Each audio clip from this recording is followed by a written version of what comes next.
Yeah, Mike, Sandra, I'll tell you, in my days of being here, that's what I noticed. The community has been together, comforting each other, but there is that anger, especially after the Texas Department of Public Safety confirmed today that the officers made the wrong decision by not breaching the classroom as soon as possible, and reaction is pouring in from all over the community, from the governor to Uvalde residents, and tonight we're even hearing from the mother of the shooter.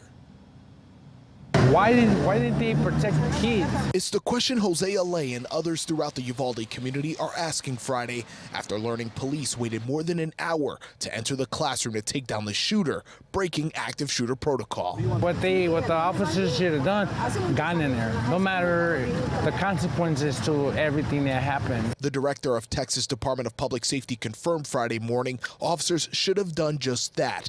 Others, like this retired teacher, believes emotions are still running high. We need to let things cool down a little bit so we can think clearly.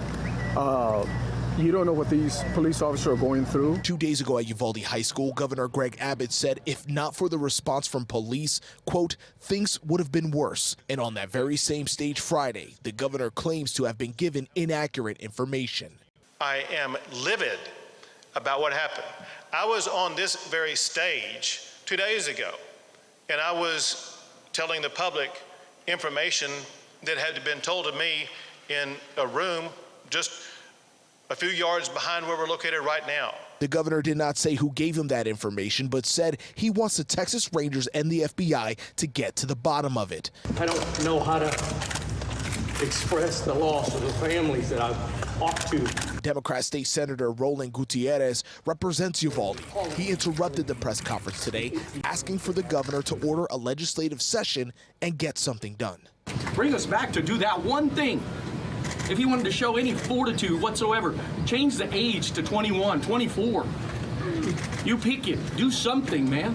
And for the first time since the deadly shooting, we have heard from Adriana Martinez Reyes, the mother of the lone gunman. Forgive me, forgive my son. I know he had his reasons. He had his reasons for doing what he did.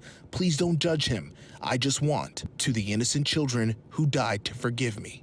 We may never know the reason an 18-year-old would enter an elementary school and take the lives of 19 children and 2 teachers, but we do know the community will continue grieving, and with each flower laid, make it a mission to grow stronger together. And the shooter's mother did not give us a possible reason why her son entered the school. She described him as someone who was quiet and said, quote, he didn't do anything to anybody. And she kept asking for forgiveness in that interview. But again, leaving out the big reason here is the reason why he would enter Robb Elementary School behind me and take the lives of 19 children. Live in Uvalde, Pedro Rivera, KTLA 5 News.